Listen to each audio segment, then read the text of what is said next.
Instagram and FOMO. Do we visit Instagram to invoke FOMO and envy in ourselves?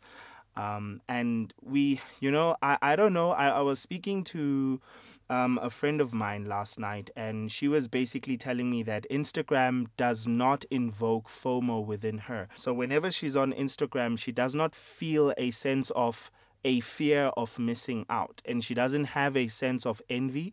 So, and the reason that that's quite significant is because Instagram is known to be the place where people post their most luxurious moments.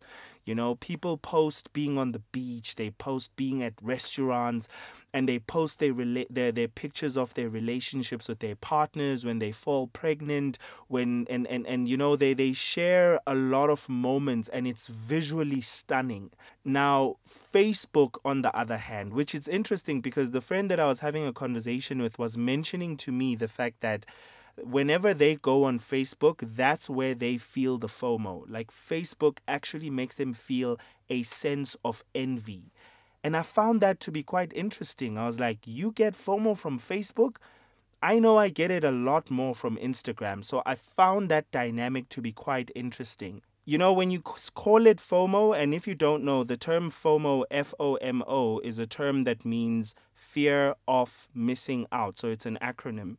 And it's a term that was actually coined because there are young people make themselves, it was particularly by millennials, but it's also used by Gen Zs as well. It's a coin termed by, for example, if you have your friends going out to a party and you have to stay at home and they send you pictures, right, of that party, then it gives you FOMO. It gives you a fear of missing out. So you feel like you really want to be there, and you're afraid of the fact that tomorrow when everyone comes back and talks about it, you're going to be left out. And obviously envy is a term that we all understand, and the Bible does warn us against being envious of others. You know, coveting your neighbor's wife is being envious of your neighbor's wife and how pretty she is and how articulate she is and how educated she is, and how fit she is in comparison to your spouse, perhaps.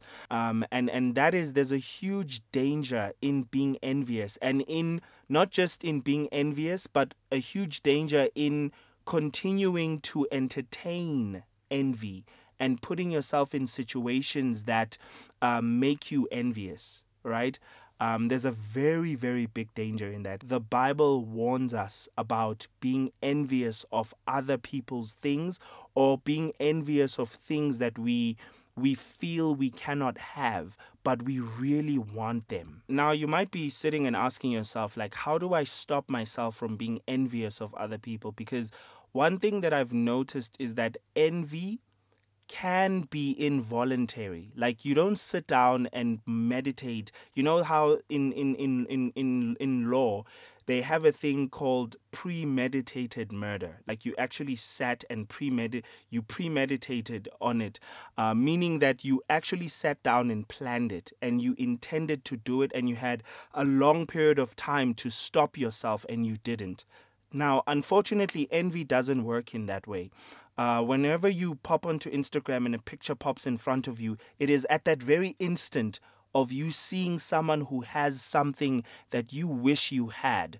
That is when you feel a sense of envy. It just springs up from your heart, right? Or from your flesh. And that's the thing about it, because envy is, it interestingly enough, it's not something that you sat down and intended to have. It is invoked from within you based on what is exposed to you. So as a result, you know, if you're asking yourself the question of how do I then stop myself from being envious, remember that we are people, and we are spirit beings living in a natural body, and your flesh experiences the world in a completely different way than your spirit does. Your spirit man is completely renewed and doesn't have the same weaknesses that your flesh does. And those are things that you need to be very cautious of. Now, I'll make an example, right?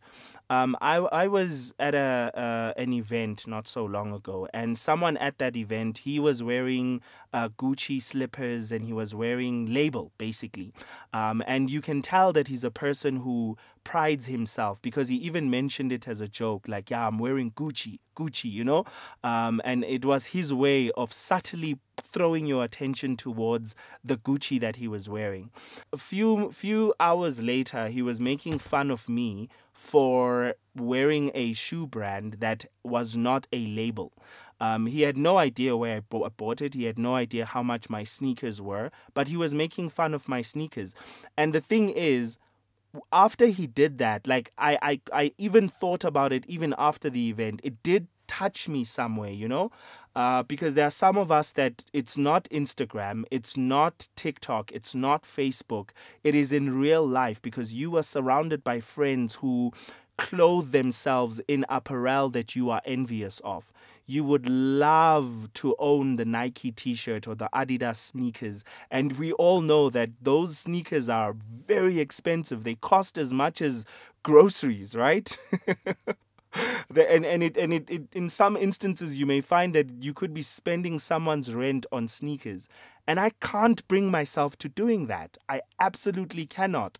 But the thing is this, right? It is in exposing yourself to environments like that eventually you will find yourself being envious. Now, back to the question that I was asking earlier of how do you, as an individual, and as you also think of your answer to this question, Charles, I'm not sure, maybe your view might be the same as mine, or you might have a different perspective. But how do you, as an individual, stop yourself from being envious? I think one of the responsibilities that rest on us is in limiting the things that we expose ourselves to, right? I'm not saying try to avoid the world or avoid people who wear labels, but it is necessary to limit. I'm not saying completely get rid of, but limit your exposure to things that invoke envy from within you. Because one thing that's important is that you cannot 100% control your body from not being envious, right? Just like how it is a good idea for you to limit your exposure, perhaps, let's say, I'll get to this one a bit later. I'll get to it later. And then another thing I would advise, if you'd like to have control over your envy, I think spending time in prayer and spending time in the Word will lead to you being more mature, and your body will get used to being in that space to a point of it not having as much of an impact on you. However, I'm also of the opinion that you should never consider yourself absolutely immune. You know, one other thing I've found, the way that envy works is whenever it tends to work when it's something you specifically desire. If it's something you don't care about, it tends to not affect you as much.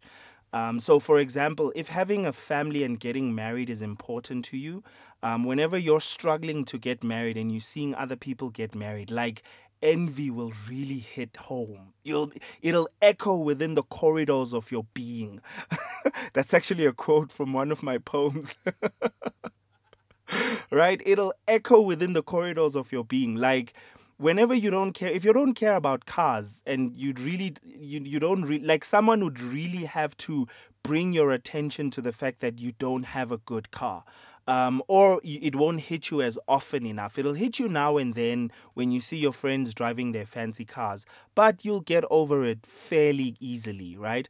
But like, there's a thing about envy. It hits home when you're seeing others possessing the things that you also desire to have. And I know that myself, being an artist, I tend to be envious of other artists when they thrive in their fields of artistry, right? Singing, dancing, acting. I get a sense of envy of also wanting my art to be as as successful and exactly and as recognizable as theirs. But on the other hand, you get someone like Charles, and I don't know, Charles, if I'm being presumptuous here, but I know that you're not as artistically inclined, or you don't have as greater artistic ambitions as someone like me or Kelita would have. So your envy would lie elsewhere. And I'm hoping that by the grace of God, we can take those envies that we have and cast them upon the Lord, so that He can help us carry the weight of the things that we envy. Because these are things that are very personal to us, that we want to have. And at times, like at times, sometimes envy is not even, and you're not even envious. The word envy can sound evil. Like, why you envy us? And the thing is, funny enough, sometimes you can be envious of something good. Like for Charles to want to influence more people with the gospel, and for your ministry to grow and impact more life, that's actually a good thing, right? But at the same time, you don't want to be motivated by the envy. You know what I mean? Yeah, you don't want to be motivated by the envy to grow the ministry that God has entrusted you with.